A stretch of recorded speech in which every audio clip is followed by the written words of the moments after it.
You've made an extraordinary transition, I suppose, from someone engaged in the heart of allopathic medical practice to someone who is now working in the art of healing from the heart. And I think our viewers would be most interested in hearing a little bit about your personal history and how this transition came about. Certainly, yeah. A lot of people are very interested in that. For me, I think it began in the mid-70s. It was about 2 o'clock in the morning during a deep meditation when a presence, that's the only way I could describe it, came into the room. An awesome presence, and I heard a voice which said, "Your work is to heal with love." But it had such clarity, such authority, such profundity that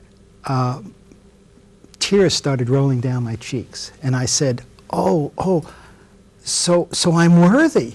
And it said, "You are no more or less worthy than anyone else. Your work is to heal with love."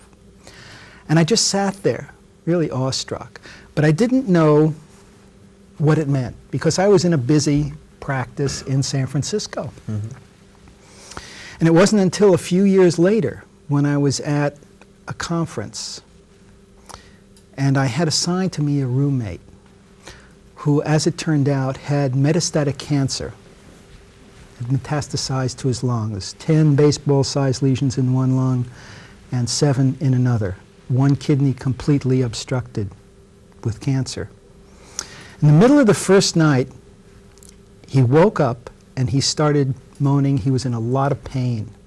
So I got up and I went over to his bed and I said, "Can I help you?"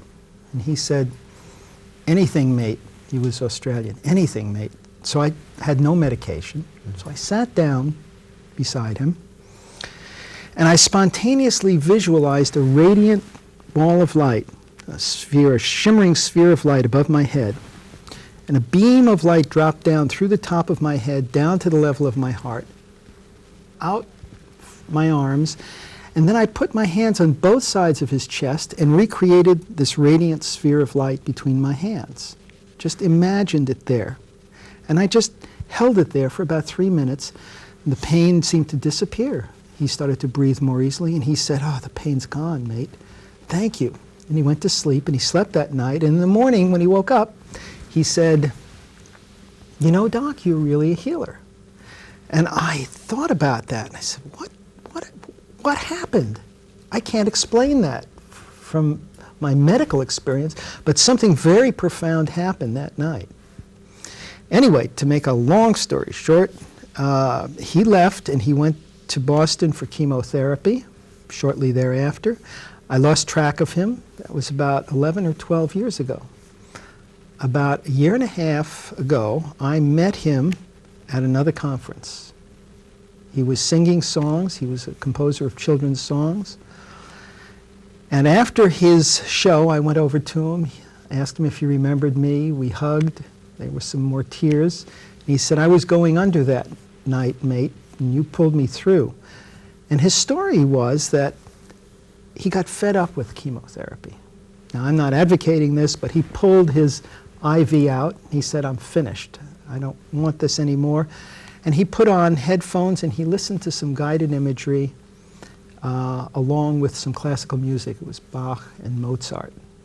It was a work of a particular person. And he said this incredible energy came into the room. Light filled his body. He saw 2 concentric circles of flame, one inside the other. And he knew there was just an exquisite peace that was beyond the physical form. And it didn't matter what happened on a physical level anymore. And spontaneous remission occurred. This was about 6 weeks after we had worked together, so I don't attribute anything that I did to his recovery. But he's living proof that there's always hope, that there's always hope. And now he's an incredibly exuberant, joyful being. Every day, every minute is exciting to him. So this is how I got into it, and then I started doing clinical research in my practice after this.